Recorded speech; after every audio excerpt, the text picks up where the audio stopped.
Kuttanad FM 90.0 കർഷകന്റെ radio. കർഷകന്റെ വാക്ക്, കൃഷിയുടെ കൂട്ട്. ഈ പരിപാടി സ്പോൺസർ ചെയ്തിരിക്കുന്നത് fertilisers and chemicals Travancore limited, Udyogamandal, Ernakulam.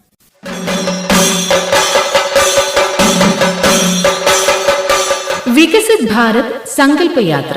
ഭാരത സർക്കാരിന്റെ വികസനക്ഷേമ പ്രവർത്തനങ്ങൾ സമൂഹത്തിന്റെ വിവിധ തലങ്ങളിലേക്ക് പരിചയപ്പെടുത്തുക എന്ന ലക്ഷ്യത്തോടെ സംഘടിപ്പിച്ചിരിക്കുന്നതാണ് വികസിത് ഭാരത് സങ്കല്പ യാത്ര.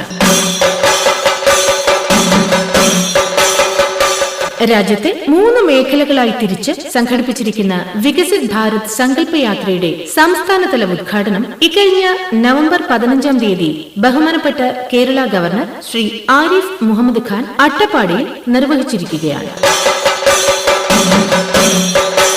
SLBCയുടെ നിർദ്ദേശപ്രകാരം ലീഡ് ബാങ്കിനൊപ്പം NABARD, rubber board, FECT, CBCN, IC, കൃഷി വിജ്ഞാൻ കേന്ദ്ര, തപാൽ, കൃഷി വകുപ്പുകൾ, ഇന്ത്യൻ ഓയിൽ കോർപ്പറേഷൻ തുടങ്ങിയ വിവിധ വകുപ്പുകളും പരിപാടിയിൽ പങ്കെടുക്കും.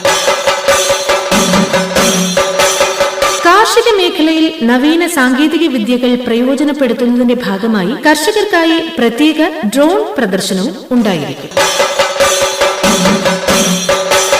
പ്രധാനമന്ത്രി ഉജ്ജ്വല യോജന മുഖേന അർഹരായവർക്ക് ഗ്യാസ് കണക്ഷൻ എടുക്കുന്നതിനുള്ള രജിസ്ട്രേഷൻ, ആധാർ സേവനങ്ങൾ, ജനസുരക്ഷാ സ്കീമുകളുടെ ക്യാമ്പ് തുടങ്ങിയവയും ഇതോടനുബന്ധിച്ച് ഒരുക്കിയിട്ടുണ്ട്.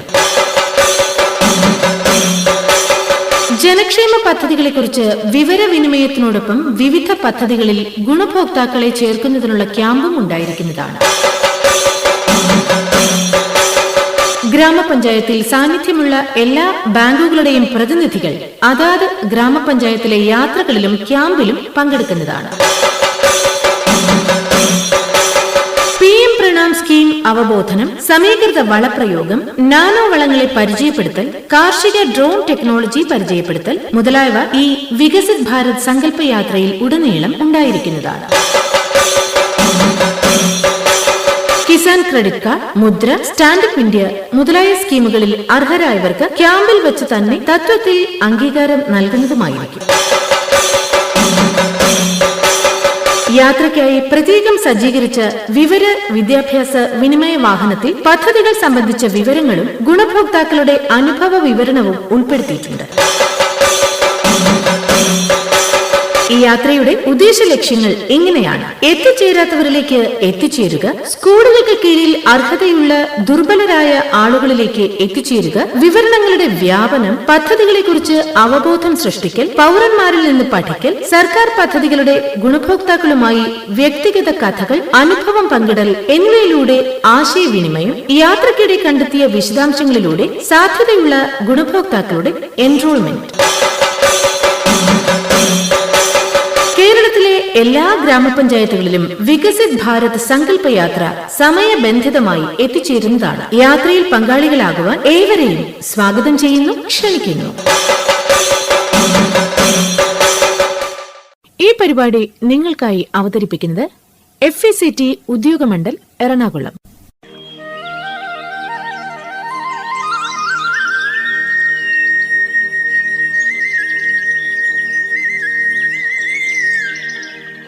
എന്താണ് PM pranam scheme?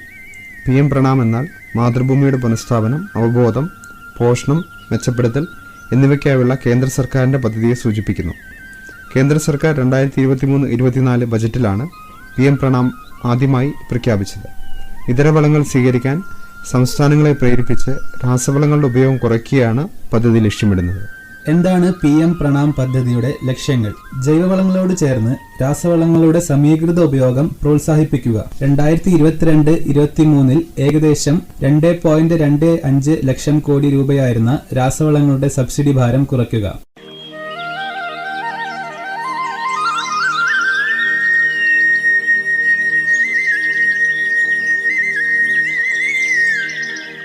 PM pranam സ്കീമിന്റെ പ്രധാന സവിശേഷതകൾ: department of fertilizers, chemicals and fertilizers മന്ത്രാലയത്തിന്റെ കീഴിലുള്ള സ്കീമുകൾക്ക് നിലവിലുള്ള വളം സബ്സിഡികൾ ലാഭിക്കുന്നതിലൂടെയാണ് പദ്ധതിക്ക് ധനസഹായം നൽകുന്നത്. PM പ്രണാം പദ്ധതിക്ക് പ്രത്യേക ബജറ്റ് ഉണ്ടാകില്ല.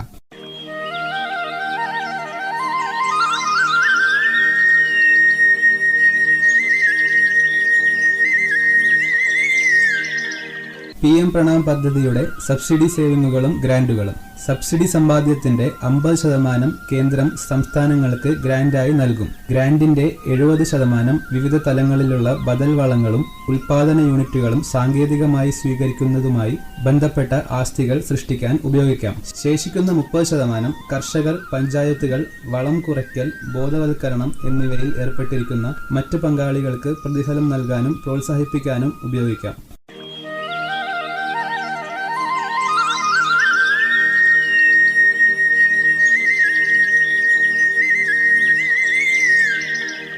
വളം കുറയ്ക്കുന്നതിന്റെ കണക്കുകൂട്ടൽ. ഒരു സംസ്ഥാനം യൂറിയ ഉപഭോഗം കുറയ്ക്കുന്നത് കഴിഞ്ഞ 3 വർഷങ്ങളിലെ യൂറിയയുടെ ശരാശരി ഉപഭോഗവുമായി താരതമ്യം ചെയ്ത് ഈ കണക്കുകൂട്ടൽ സബ്സിഡി സേവിങ്ങുകൾക്കും ഗ്രാന്റുകൾക്കുമുള്ള യോഗ്യത നിർണ്ണയിക്കും.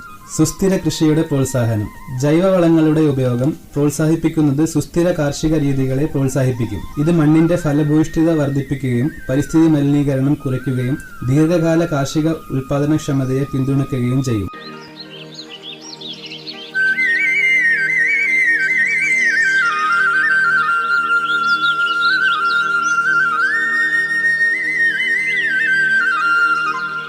ഈ പരിപാടി നിങ്ങൾക്കായി അവതരിപ്പിക്കുന്നത് FACT ഉദ്യോഗമണ്ഡൽ എറണാകുളം.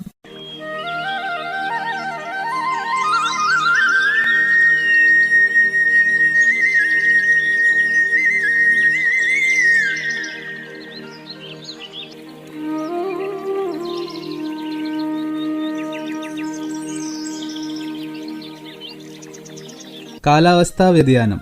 കേരളത്തിലെ നെൽകൃഷി നേരിടുന്ന വെല്ലുവിളികളും പ്രതിവിധിയും. ലോകം ഇന്ന് നേരിടുന്ന ഏറ്റവും പ്രധാനപ്പെട്ട വെല്ലുവിളിയാണ് കാലാവസ്ഥാ വ്യതിയാനം. ആഗോള താപനവും ഇതുമൂലമുണ്ടാകുന്ന കാലാവസ്ഥാ വ്യതിയാനവുമൊക്കെ ഇപ്പോൾ കേട്ടും കണ്ടും അനുഭവിച്ചും സുപരിചിതരാണ് നാം ഏവരും. ഈ മാറ്റങ്ങളെ ഉൾക്കൊണ്ടും ഇവയുമായി പൊരുത്തപ്പെട്ടും അതിജീവിക്കാനുള്ള മാർഗങ്ങൾ അവലംബിച്ചും ജീവിക്കേണ്ട സാഹചര്യമാണിപ്പോൾ നമുക്ക് മുന്നിലുള്ളത്. കാലാവസ്ഥാ വ്യതിയാനം കാർഷിക മേഖലയും പരസ്പര പൂരിതമാണ്. കാലാവസ്ഥാ വ്യതിയാനത്തിന്റെ ഭീകരമായ മാറ്റങ്ങൾ ഭൂമിയുടെ ഉത്തര ധ്രുവ പ്രദേശമായ ആർട്ടിക്കിലെ താപനില വർധനയും തുടർന്നുള്ള മഞ്ഞുപാളി ഉരുകുന്നത് മുതൽ ദക്ഷിണ ധ്രുവ ഭൂഖണ്ഡമായ അന്റാർട്ടിക്കയിലെ പൂക്കൾ പുഷ്പിക്കുന്നത് വരെ എത്തി നിൽക്കുന്നു.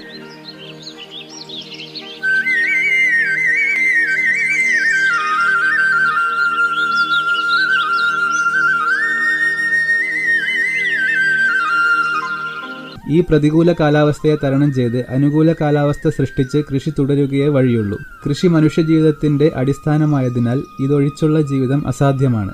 ആയതിനാൽ കാലാവസ്ഥാ വ്യതിയാനത്തിന് കാരണക്കാരായ ഹരിതഗൃഹവാതകങ്ങൾ പുറന്തള്ളുന്നത് പരമാവധി കുറയ്ക്കുക എന്നതാണ് ഏകമാർഗം. കേരളത്തിലെ കാർഷിക വിളകളിൽ ഏറ്റവും പ്രാധാന്യമേറിയതും മുഖ്യാഹാരവുമായ വിളയാണ് നെല്ല്. നെൽകൃഷി ഒരേ സമയം കാലാവസ്ഥാ വ്യതിയാനത്തിന് കാരണക്കാരനും അതിന്റെ ഇരയുമാണ്. നെൽകൃഷിക്ക് ആവശ്യമുള്ള വളർച്ചാഘട്ടങ്ങളിൽ കൃഷിയിടത്തിൽ വെള്ളം കെട്ടി നിർത്തുന്നതും നെൽകൃഷിക്കായി കിളച്ചുഴുതു നിലം തയ്യാറാക്കുന്നതും കൊയ്ത്ത് കഴിഞ്ഞ് വൈക്കോൽ കത്തിച്ചു കളയുന്നതും വളപ്രയോഗം നടത്തുന്നതിലൂടെയുമെല്ലാം ഹരിതഗൃഹവാതകങ്ങളുടെ ഉദ്ഭവനം ഉണ്ടാകുന്നു. ഹരിതഗൃഹവാതകങ്ങൾ എന്ന് പറയുമ്പോൾ മീഥെയ്ൻ, നൈട്രസ് ഓക്സൈഡ് മുതലായവയാണ്.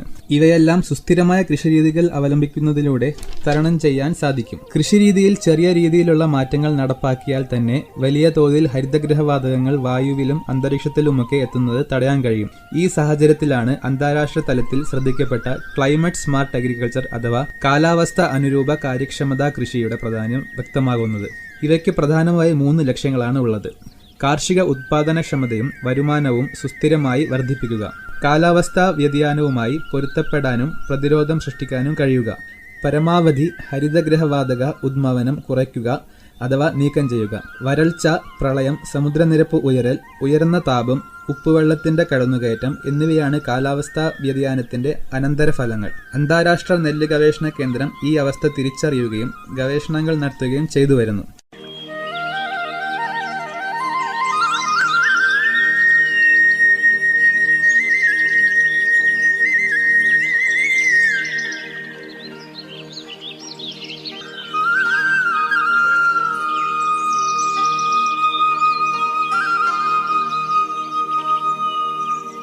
സുസ്ഥിര കൃഷിയിലെ ഘടകങ്ങൾ.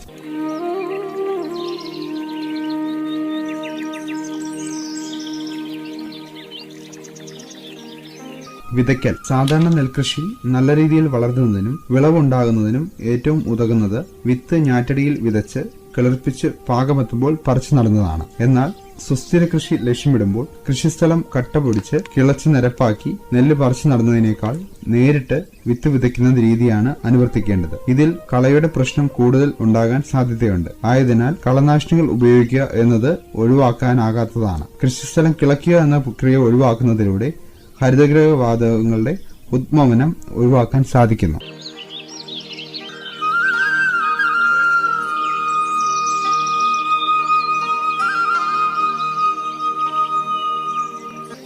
ഇടവിട്ടുള്ള നനയ്ക്കലും ഉണക്കലും. ഇടവിട്ടുള്ള നനയ്ക്കൽ ഉണക്കൽ എന്ന ജലസംരക്ഷണ സാങ്കേതിക വിദ്യയിലൂടെ നെൽവയൽ വെള്ളത്തിനടിയിലാകുന്ന ദൈർഘ്യം കുറയ്ക്കുകയും ഉൽപാദനം 60 മുതൽ 90% വരെ കുറയ്ക്കുകയും ചെയ്യും. മീഥേൻ ഉദ്വമനം കുറയ്ക്കുന്ന ഇടവിട്ടുള്ള നനയ്ക്കലും ഉണക്കലും മറ്റൊരു വീര്യം കൂടിയ ഹരിതഗൃഹ വാതകമായ നൈട്രസ് ഓക്സൈഡിന്റെ ഉദ്വമനം കൂട്ടുന്നു. ഇതിന് തടയിടാൻ മണ്ണിൽ നിലനിൽക്കുന്ന അധിക നൈട്രജന്റെ അളവ് ഇല്ലാതാക്കുക. വളപ്രയോഗം ആവശ്യാനുസരണം ആവശ്യമായ ഘട്ടത്തിൽ മാത്രം നൽകുന്ന രീതി അവലംബിക്കുക. ഈ സാങ്കേതിക പരിജ്ഞാനം നേടി പ്രാവർത്തികമാക്കുന്നതിലൂടെ നെൽകൃഷിയിലെ വെള്ളത്തിന്റെ ഉപയോഗം, തൊഴിൽ വേതനം എന്നിവ കുറയ്ക്കാൻ കഴിയും. ഈ വിഭവങ്ങൾ അനാവശ്യമായി ചെലവഴിക്കുന്നത് കുറയ്ക്കാൻ കഴിയുന്നതിലൂടെ ലഭ്യത കുറഞ്ഞ വിഭവങ്ങൾ ആവശ്യാനുസൃതമായി മാത്രം ഉപയോഗിക്കാനും പ്രകൃതിയുടെ വിഭവശേഷി പാഴാകാതെ സംരക്ഷിക്കാനും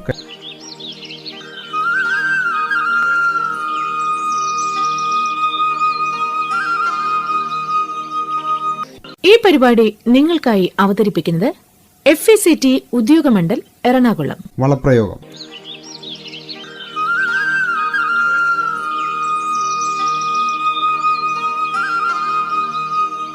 പുളിരസമുള്ള മണ്ണിൽ കുമ്മായമിട്ട് പുളിരസം കുറച്ചതിനു ശേഷമാണ് വളപ്രയോഗം അനുവർത്തിക്കേണ്ടത്. നൈട്രജൻ വളങ്ങൾ ചെടികൾക്ക് നൽകുമ്പോൾ അവയുടെ 25% മുതൽ 35% വരെ മാത്രമേ ചെടികൾക്ക് ലഭിക്കുകയുള്ളൂ. ബാക്കി ബാഷ്പീകരണം വഴിയും വാതക രൂപത്തിലും ജലത്തിലൂടെയും നഷ്ടപ്പെട്ടു പോകുന്നു. ആയതിനാൽ ഉപയോഗിക്കുന്ന വളത്തിന്റെ ഘടനയും തോതും സമയവും രീതിയും വളരെ പ്രധാനപ്പെട്ടവയാണ്. നൈട്രജൻ നൽകുമ്പോൾ മണ്ണിന്റെ സ്വഭാവം കൂടി കണക്കിലെടുക്കേണ്ടതുണ്ട്. വെള്ളക്കെട്ടുള്ള പാടങ്ങളിൽ അമോണിയ വളങ്ങളോ അമോണിയ ഉൽപ്പാദിപ്പിക്കുന്ന യൂറിയ വളങ്ങളോ ഉപയോഗിക്കുന്നതാണ് നല്ലത്. മധ്യമൂപ്പുള്ള നെല്ലിനങ്ങൾക്ക് 3 തവണകളായി അടിവളമായും ചിനപ്പ് പൊട്ടുന്ന സമയത്തും അടിക്കണ പരുവത്തിലും നൈട്രജൻ വളങ്ങൾ നൽകുന്നതാണ് ഉചിതം.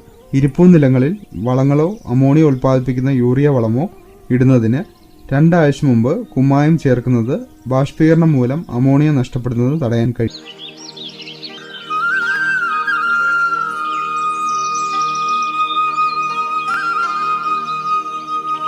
വിത്തിനങ്ങൾ.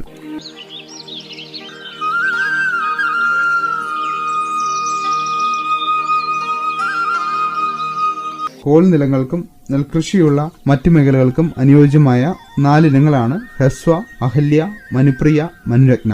ഇവ കാർഷിക സർവകലാശാല പുറത്തിറക്കിയിട്ടുള്ളതാണ്. ഹ്രസ്വ എന്ന ഇനം 75 മുതൽ 80 ദിവസത്തിനുള്ളിൽ പാകമാകുന്ന ഇനമാണ്. ഇതിൽ നിന്നും വികസിപ്പിച്ചെടുത്ത ഇനമാണ് മനുരത്ന. ഇവ വിരിപ്പിലും ഉണ്ടകലിലും പുഞ്ചയിലും കൃഷി ചെയ്യാൻ സാധിക്കുന്ന ഇനമാണ്. മാത്രമല്ല വളരെ നേരത്തെ പാകമെത്തുന്ന ഹ്രസ്വകാല മൂപ്പുള്ള ഇനമായതിനാൽ ജലക്ഷാമത്തിന്റെ രൂക്ഷമായ പ്രശ്നത്തെ അതിജീവിക്കാൻ ഇവയ്ക്ക് സാധിക്കും.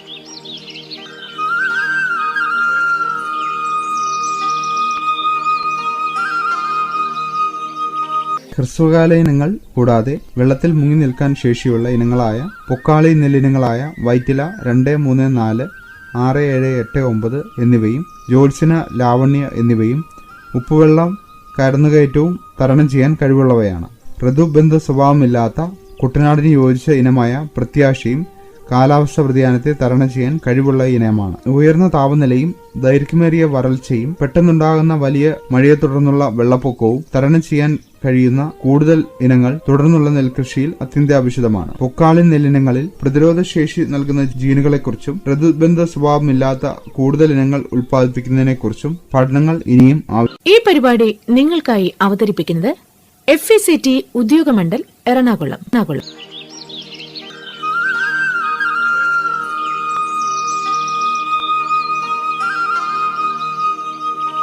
സംയോജിത കൃഷിരീതി. നെല്ലധിഷ്ഠിതമായ സംയോജിത കൃഷിരീതി പ്രാവർത്തികമാക്കണം. ഒരു കൃഷിയിടത്തിൽ ഉൾക്കൊള്ളിക്കാൻ കഴിയുന്ന എല്ലാ ജീവികളെയും ഉൾപ്പെടുത്തുന്നതിലൂടെ കൃഷിരീതി കൂടുതൽ സുസ്ഥിരമാകുന്നു. ഉദാഹരണം താറാവ്, പശു, ആട്, മീൻ. ഓരോ ജീവിയുടെയും അവശിഷ്ടങ്ങൾ മറ്റേതിന് വളമാകും പോലെ കൃഷിരീതി ഒരുക്കിയെടുക്കാൻ കഴിഞ്ഞാൽ ഒരു വിഭവവും ആവശ്യത്തിലധികമാകുന്നില്ല. അതുപോലെ എല്ലാ വിഭവങ്ങളും സുസ്ഥിരമായ ഒരു കൃഷിയിടത്തിൽ ഉത്പാദിപ്പിക്കുകയും അവിടെ തന്നെ ഉപയോഗപ്പെടുത്തുകയും ചെയ്യുന്നു. നെല്ലധിഷ്ഠിതമായ സംയോജിത കൃഷിരീതി അവലംബിക്കാൻ കഴിയുന്നതിലൂടെ പുറന്തള്ളുന്ന ഹരിതഗൃഹവാതകങ്ങൾ പൂർണ്ണമായും ഒഴിവാക്കാനാകും.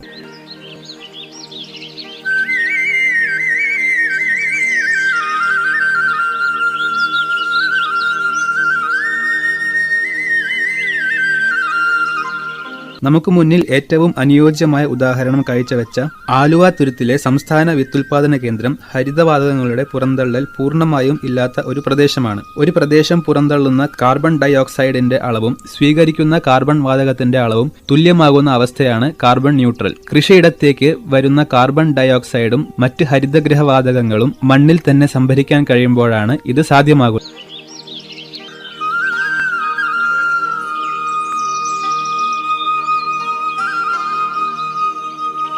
നെല്ലിന്റെ വളർച്ചാ ഘട്ടങ്ങളിലെ വ്യതിയാനങ്ങൾ. നെല്ലിന്റെ വളർച്ചയിൽ പ്രധാനപ്പെട്ട 3 ഘട്ടങ്ങളാണ് വെജിറ്റേറ്റീവ് ഘട്ടം, പ്രത്യുൽപാദന ഘട്ടം, പിന്നെ പാകമാകുന്ന ഘട്ടം. ഇതിൽ വെജിറ്റേറ്റീവ് ഘട്ടത്തിന്റെ ആദ്യ ദിനങ്ങളെയും പ്രത്യുൽപാദന ഘട്ടത്തെയുമാണ് കാലാവസ്ഥാ വ്യതിയാനം പ്രതികൂലമായി ബാധിക്കുന്നത്. താപനില വർദ്ധിക്കുന്നതിലൂടെ ബാഷ്പീകരണം വർദ്ധിക്കുകയും നെൽച്ചെടികളിലെ ആന്തർ നശിച്ചു പോവുകയും പരാഗണം ഗണ്യമായി കുറയുകയും പൂമ്പൊടി ഉണ്ടാകുന്നത് കുറയുകയും ചെയ്യുന്നു. ഇതിലൂടെ ലഭിക്കുന്ന വിളവും കുറയുന്നു. എന്നാൽ കാർബൺ ഡൈ ഓക്സൈഡിന്റെ അളവ് കൂടുന്നത് ഒരു പരിധിവരെ വിളവ് കൂട്ടുന്നു. പൂർണ്ണമായി പ്രകൃതിയോട് യോജിച്ച് പരമാവധി ജൈവരീതികൾ അല്ലെങ്കിൽ നിർദ്ദിഷ്ട തോതിലുള്ള വളങ്ങൾ മാത്രം ഉപയോഗിച്ച് ഒരു വിഭവങ്ങളും പാഴാക്കാതെ ഒന്നു മറ്റൊന്നിന് വളമാകുന്ന തരത്തിൽ ജീവജാലങ്ങളെ ഉൾപ്പെടുത്തി സംയോജിത സുസ്ഥിര കൃഷിയിലേക്ക് മടങ്ങുന്നതിലൂടെ ഹരിതഗൃഹവാതകങ്ങളുടെ ഉദ്വമനവും ആഗോള താപനവും ഇതുമൂലമുണ്ടാകുന്ന പ്രശ്നങ്ങളും ഗണ്യമായി കുറയ്ക്കാൻ നമുക്ക് സാധിക്കും. ഇതുകൂടാതെ ആധുനിക സാങ്കേതിക വിദ്യയിലൂടെ ദുരന്തങ്ങൾ മുൻകൂട്ടി പ്രവചിക്കാൻ കഴിയുന്നതും ഒരു പരിധിവരെ വിളവിലെ നഷ്ടം നിയന്ത്രിക്കാൻ സഹായിക്കും. ക്രോപ്പ് മോഡലിംഗ് പോലെയുള്ള സാങ്കേതിക വിദ്യകൾ ഉപയോഗിച്ച് കാലാവസ്ഥ മുൻകൂട്ടി അറിയുവാനും ഈ സാഹചര്യത്തിൽ നെല്ലിനെ സാങ്കല്പികമായി വളർത്തുന്നതിനും സാധിക്കും.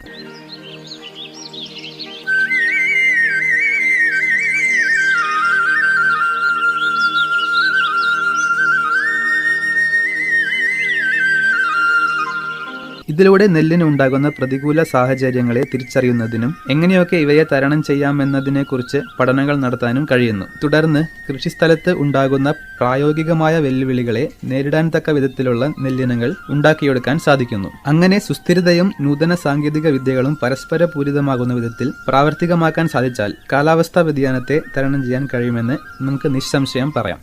ഈ പരിപാടി നിങ്ങൾക്കായി അവതരിപ്പിക്കുന്നത് FACT ഉദ്യോഗമണ്ഡൽ എറണാകുളം. അടുത്തതായി കാർഷിക ഡ്രോണുകളെ പറ്റി നമുക്ക് പരിചയപ്പെടാം.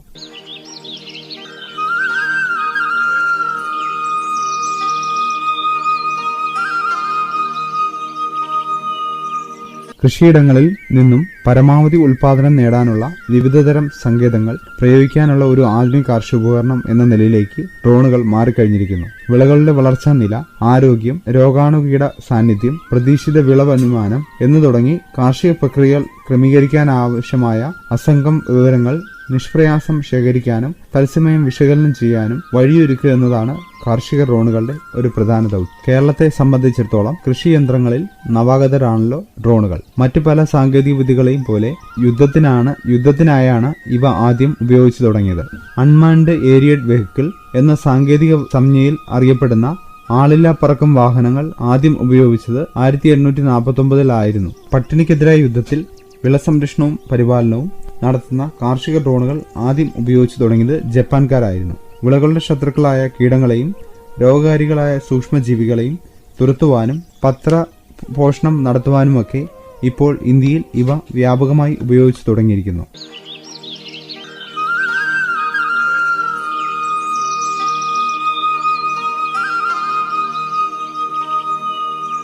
കാർഷിക പ്രവർത്തനങ്ങൾ ഇനി അനായാസം. കൃഷിയിടങ്ങളിൽ നിന്നും പരമാവധി ഉൽപാദനം നേടാനുള്ള വിവിധതരം സങ്കേതങ്ങൾ പ്രയോഗിക്കാനുള്ള ഒരു ആധുനിക കാർഷികോപകരണം കൃത്യമായ അളവിൽ ആവശ്യമുള്ളയിടത്ത് മാത്രം കുമിൾനാശിനികളോ കീടനാശിനികളോ തളിക്കാനും പോഷകങ്ങൾ പത്രപോഷണത്തിലൂടെ നൽകാനും ഇവ ഫലപ്രദമായി ഉപയോഗിക്കാനാവും. വിത്തുകൾ കൃഷിയിടത്തിലോ വനഭൂമിയിലോ ഒക്കെ വിതറാനും ഡ്രോണുകൾക്ക് ആവും.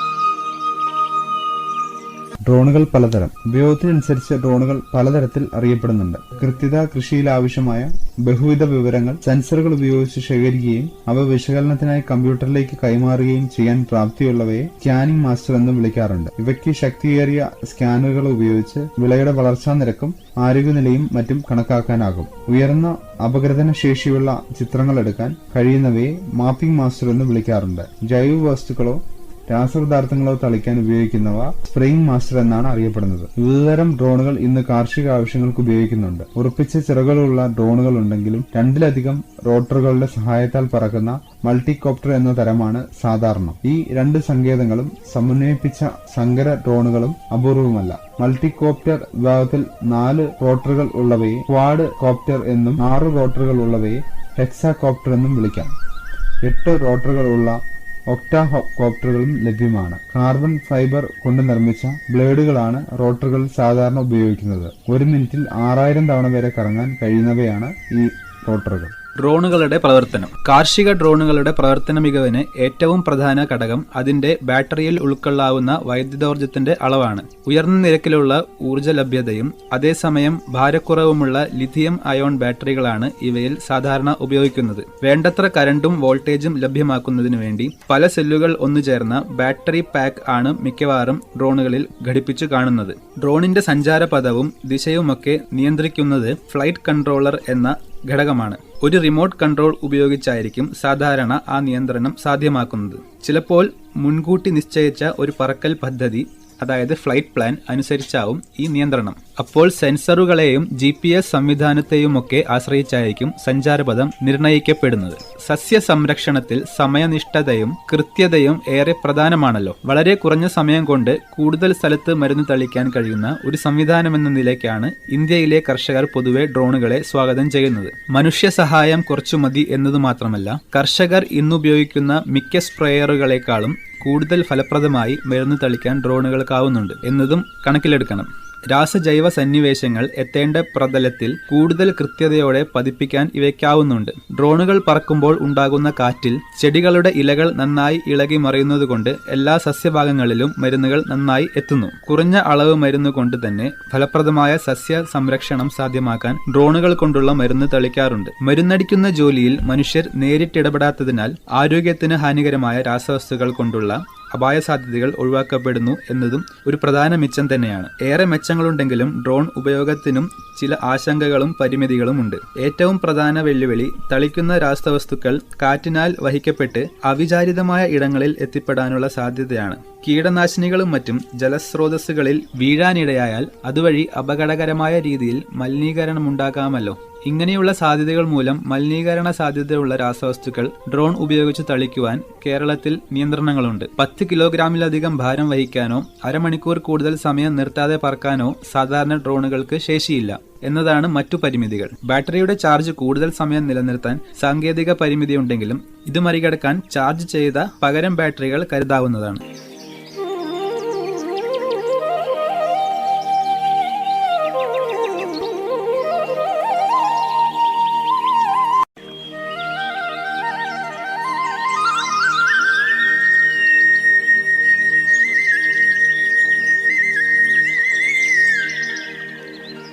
ഏതൊരു കാർഷിക യന്ത്രത്തെയും പോലെ ഡ്രോൺ ഉപയോഗത്തിനും അപകട സാധ്യതയുണ്ട്. വളരെ ഉയർന്ന വേഗത്തിൽ കറങ്ങുന്ന റോട്ടർ ബ്ലേഡുകൾക്ക് മനുഷ്യ ശരീരത്തിൽ അപായകരമായ മുറിവുകൾ ഉണ്ടാക്കാൻ കഴിയും. ബ്രഷ് കട്ടറിന്റെ റോട്ടറിൽ ഘടിപ്പിച്ചിരിക്കുന്ന നൈലോൺ ചരടുകൾ ചെടികളെ അരിഞ്ഞു വീഴ്ത്തുന്നത് അവയുടെ ഉയർന്ന വേഗത കൊണ്ടാണ്. ഡ്രോണിന്റെ ബ്ലേഡുകൾക്ക് മൂർച്ചയും വേഗതയും കൂടുതലാണെന്നത് അപകട സാധ്യത വർദ്ധിപ്പിക്കുന്നു. പലവിധ സുരക്ഷാ കാരണങ്ങളാൽ ഡ്രോൺ ഉപയോഗം നിയന്ത്രിക്കാൻ ഭാരത സർക്കാർ 2021 ഒരു നിയമാവലി രൂപീകരിച്ചിട്ടുണ്ട്. ഇത് പ്രകാരം 250 ഗ്രാമിൽ താഴെ ഭാരമുള്ള നാനോ ഡ്രോണുകൾ ഒഴികെയുള്ളവ രജിസ്റ്റർ ചെയ്ത് ഒരു യുണീക്ക് ഐഡന്റിഫിക്കേഷൻ നമ്പർ കരസ്ഥമാക്കേണ്ടതുണ്ട്. വാണിജ്യ രീതിയിൽ ഉപയോഗിക്കുമ്പോൾ 2 കിലോഗ്രാമിൽ താഴെ ഭാരമുള്ള മൈക്രോ ഡ്രോണുകൾക്ക് ഒഴികെയുള്ളവയ്ക്ക് പെർമിറ്റ് ആവശ്യമുണ്ട്. ഡ്രോണുകൾ പറത്തുമ്പോൾ എല്ലാ സമയത്തും അവ പൈലറ്റിന്റെ നേരിട്ടുള്ള നിയന്ത്രണത്തിൽ ആയിരിക്കണം. പ്രത്യേക സുരക്ഷ ആവശ്യമുള്ള മേഖലകൾ ഒഴികെയുള്ള ഗ്രീൻ സോണുകളിൽ 400 അടി വരെ ഉയരത്തിൽ പറക്കാനാണ് അനുമതിയുള്ളത്. മൈക്രോ, നാനോ വിഭാഗങ്ങളിൽ പെട്ടവയ്ക്കും അംഗീകൃത ഗവേഷണ കേന്ദ്രങ്ങളുടെ ഡ്രോണുകൾക്കും ലൈസൻസ് വേണ്ട. കേന്ദ്ര കൃഷി വകുപ്പ് കാർഷിക ഡ്രോണുകൾക്ക് ഒരു സർട്ടിഫിക്കേഷനും ഏർപ്പെടുത്തിയിട്ടുണ്ട്.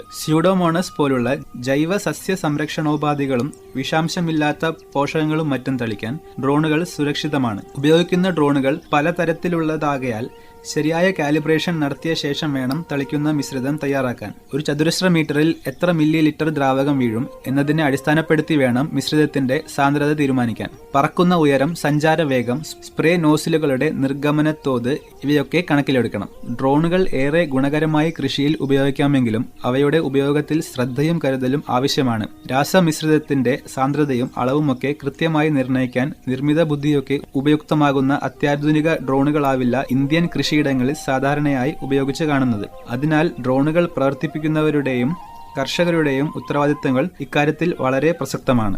ഈ പരിപാടി നിങ്ങൾക്കായി അവതരിപ്പിക്കുന്നത് FECT ഉദ്യോഗമണ്ഡൽ എറണാകുളം.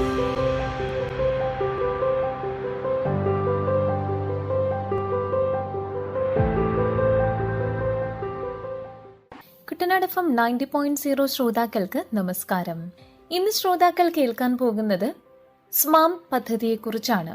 അപ്പോൾ ഈ ഒരു പദ്ധതിയെക്കുറിച്ച് നമ്മളോട് വിശദമായി പറഞ്ഞു തരാൻ പോകുന്നത് ആലപ്പുഴ ജില്ലാ സ്മാം ടെക്നിക്കൽ അസിസ്റ്റന്റ് ആർദ്ര മേഡമാണ്. അപ്പോൾ നമുക്ക് ആർദ്ര മേഡത്തോട് ആദ്യം തന്നെ ഈ ഒരു സ്മാം പദ്ധതിയെക്കുറിച്ച് ചോദിച്ചറിയാം. നമസ്കാരം മേഡം. ആദ്യം തന്നെ ഈ പദ്ധതിയുടെ ലക്ഷ്യങ്ങൾ എന്തൊക്കെയാണ് മേഡം?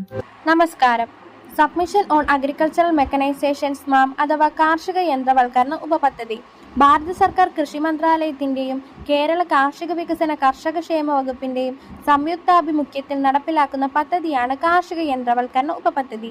കാർഷിക മേഖലയിൽ യന്ത്രവൽക്കരണം പ്രോത്സാഹിപ്പിക്കുക, കാർഷിക യന്ത്രങ്ങൾ സ്വന്തമായി വാങ്ങുന്നതിന് കർഷകർക്ക് സാമ്പത്തിക സഹായം നൽകുക, കാർഷിക യന്ത്രങ്ങളുടെ വാടക കേന്ദ്രങ്ങൾ പ്രോത്സാഹിപ്പിക്കുക തുടങ്ങിയവയാണ് പദ്ധതിയുടെ ലക്ഷ്യങ്ങൾ. കാടുവെട്ടി യന്ത്രം, പവർ ടില്ലർ, നടീൽ യന്ത്രം, ട്രാക്ടർ, സസ്യസംരക്ഷണ ഉപകരണങ്ങൾ, കൊയ്ത്തുമതി യന്ത്രം തുടങ്ങി വിവിധ തരത്തിലുള്ള യന്ത്രങ്ങൾ വാങ്ങുന്നതിന് വ്യക്തിഗത ഗുണഭോക്താക്കൾക്ക് 40% മുതൽ 50% വരെ സബ്സിഡി ലഭിക്കുന്നു. കാർഷിക ഉൽപ്പന്ന സംസ്കരണത്തിന് ആവശ്യമായതും മൂല്യവർദ്ധിത ഉൽപ്പന്നങ്ങളുടെ നിർമ്മാണത്തിന് ആവശ്യമായ യന്ത്രങ്ങൾ 60% നിരക്കിൽ സാമ്പത്തികാനുകൂല്യം ലഭിക്കും. കൃഷിയന്ത്രങ്ങളുടെ വാടക കേന്ദ്രങ്ങൾ ആരംഭിക്കുന്നതിന് 40%, ഫാം മെഷീനറി ബാങ്കുകൾ സ്ഥാപിക്കുന്നതിന് 80% സാമ്പത്തികാനുകൂല്യം ലഭിക്കും. ഗ്രാമീണ സംരംഭകർ, കർഷകർ, കർഷകരുടെ സ്വയം സഹായ സംഘങ്ങൾ, കാർഷിക ഉൽപാദക സംഘങ്ങൾ, കർഷകരുടെ സഹകരണ സംഘങ്ങൾ തുടങ്ങിയ ഗുണഭോക്താക്കൾക്ക് പദ്ധതി നിബന്ധനകൾക്കനുസരിച്ച് സബ്സിഡിക്ക് അർഹതയുണ്ടായിരിക്കും. ഇതിൽ പദ്ധതി ചെലവിന്റെ 60% കേന്ദ്ര സർക്കാരും 40% സംസ്ഥാന സർക്കാരും വഹിക്കുന്നു. പിന്നെ ഇതിന്റെ ഉദ്ദേശ ലക്ഷ്യങ്ങൾ എന്തൊക്കെയായിരിക്കും മേഡം ഈ ഒരു പദ്ധതിയുടെ? കർഷകർക്ക് കാർഷിക യന്ത്രോപകരണങ്ങൾ വാങ്ങുന്നതിനുള്ള സാമ്പത്തിക സഹായം നൽകൽ, കാർഷിക യന്ത്രങ്ങളുടെ കസ്റ്റം ഹയറിംഗ് സെന്റർ സ്ഥാപിക്കുന്നതിനുള്ള സാമ്പത്തിക സഹായം നൽകൽ, കാർഷിക യന്ത്രവൽക്കരണം കുറവായ പ്രദേശങ്ങളിൽ ഫാം മെഷീനറി ബാങ്കുകൾ സ്ഥാപിക്കൽ. അതുപോലെ ഇതിന്റെ രജിസ്ട്രേഷനെ കുറിച്ചൊന്ന് പറയുമോ മേഡം? agrimachinery.nic.in എന്ന വെബ്സൈറ്റിലാണ് കർഷകർ രജിസ്റ്റർ ചെയ്യേണ്ടത്. 2 ഘട്ടമായാണ് രജിസ്റ്റർ ചെയ്യുന്നത്. ആദ്യ ഘട്ടത്തിൽ രജിസ്റ്റർ ചെയ്യുമ്പോൾ ഗുണഭോക്താക്കൾക്ക് യൂസർ ID, പാസ്വേഡ് എന്നിവയാണ് ലഭിക്കുന്നത്. രണ്ടാമതായി ഈ യൂസർ IDയും പാസ്വേഡും ഉപയോഗിച്ച് കർഷകൻ ലോഗിൻ ചെയ്ത ശേഷം ആവശ്യമായ രേഖകൾ അപ്ലോഡ് ചെയ്യേണ്ടതാണ്. ഈ പരിപാടി നിങ്ങൾക്കായി അവതരിപ്പിക്കുന്നത് FECT ഉദ്യോഗമണ്ഡൽ എറണാകുളം. രജിസ്ട്രേഷന് ആവശ്യമായ രേഖകൾ അപേക്ഷകന്റെ Aadhaar number, mobile number, bank passbook, ഭൂനികുതി അടച്ച രസീത്, അപേക്ഷകന്റെ ഫോട്ടോ, SC/ST കാർക്കാണെങ്കിൽ ജാതി സർട്ടിഫിക്കറ്റ്, ഇത്രയും അപ്ലോഡ് ചെയ്ത ശേഷം യന്ത്രങ്ങൾ ബുക്ക് ചെയ്യാവുന്നതാണ്. കസ്റ്റം ഹയറിംഗ് സെന്റർ അഥവാ സൊസൈറ്റി അഥവാ ഫാം മെഷീനറി എന്നിവയുടെ രജിസ്ട്രേഷൻ ആവശ്യമുള്ള രേഖകൾ സൊസൈറ്റിയുടെ പേരിലുള്ള പാൻ കാർഡ്, സൊസൈറ്റിയുടെ രജിസ്ട്രേഷൻ സർട്ടിഫിക്കറ്റ്, സൊസൈറ്റിയുടെ ബാങ്ക് പാസ്ബുക്ക്, സൊസൈറ്റിയുടെ ഓതറൈസ്ഡ് പേഴ്സന്റെ ആധാർ നമ്പർ, മേൽവിലാസം, ഫോൺ നമ്പർ, ഇമെയിൽ ID, കൂടാതെ സൊസൈറ്റിയുടെ 8 അംഗങ്ങളുടെ ആധാർ നമ്പർ, മേൽവിലാസം, ഫോൺ നമ്പർ. യന്ത്രം വാങ്ങിക്കഴിഞ്ഞ് കൃഷി എഞ്ചിനീയറിംഗ് ഓഫീസിൽ നിന്നുള്ള ഭൗതിക പരിശോധനയ്ക്ക് ശേഷം അർഹമായ സബ്സിഡി തുക ഗുണഭോക്താവിന്റെ അക്കൗണ്ടിലേക്ക് നൽകുന്നതാണ്. പിന്നെ മേഡം ഇതിൽ തന്നെ കർഷകർക്ക് വാങ്ങാൻ പറ്റുന്ന യന്ത്രങ്ങൾ എന്തൊക്കെയായിരിക്കും? Mini tractor, rotavator, post hole digger, rotavator, power tiller, ഞാറ് നടുന്ന യന്ത്രം, കൊയ്ത്ത് യന്ത്രം, കൊയ്ത്ത് കറ്റ കെട്ടുന്ന യന്ത്രം, കള പറിക്കുന്ന യന്ത്രം, കാട് വെട്ടുന്ന യന്ത്രം, വൈക്കോൽ കെട്ടുന്ന യന്ത്രം, കൊയ്ത്തുമെതി യന്ത്രം, സ്പ്രേയേഴ്സ്, പമ്പ് സെറ്റുകൾ, chainsaw, wheelbarrow, aluminium ladder, aluminium pole, trailer അഥവാ trolley, grinder, pulveriser, polisher, packing machine, extractor, mini rice mill, oil mill with filter, boiler, steamer, dryer, solar dryer തുടങ്ങിയവയാണ്. ഓക്കെ മാഡം, അപ്പോൾ എന്തായാലും ഈ ഒരു സ്മാം പദ്ധതിയെക്കുറിച്ച് നമ്മുടെ കർഷകർക്ക് വേണ്ടി പറഞ്ഞു തന്നതിൽ ഒരുപാട് സന്തോഷം. അപ്പോൾ ഇതിനെക്കുറിച്ച് എങ്ങനെയാണ് രജിസ്റ്റർ ചെയ്യേണ്ടത് എന്നുള്ള കാര്യമൊക്കെ മാഡം വിശദമായിട്ട് പറഞ്ഞു തന്നു. എന്തായാലും ശ്രോതാക്കളെ ഈ ഒരു സ്മാം പദ്ധതിയിൽ എങ്ങനെ രജിസ്റ്റർ ചെയ്യണം എന്നുള്ള കാര്യമൊക്കെ മനസ്സിലായി കാണുമെന്ന് വിചാരിക്കുന്നു. നമ്മളോട് ഇത്രയും നേരം സംസാരിച്ചത് ആലപ്പുഴ ജില്ലാ ടെക്നിക്കൽ അസിസ്റ്റന്റ് ആർദ്ര മാഡമാണ്. കൂടെ ഉണ്ടായിരുന്നത് ദീപ. ഇത് കുട്ടനാട് FM 90.0 കർഷകന്റെ റേഡിയോ.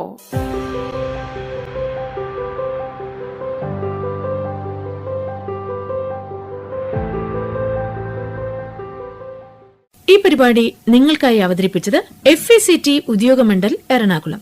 വീണ്ടും അടുത്തയാഴ്ച ഇതേ സമയം എല്ലാ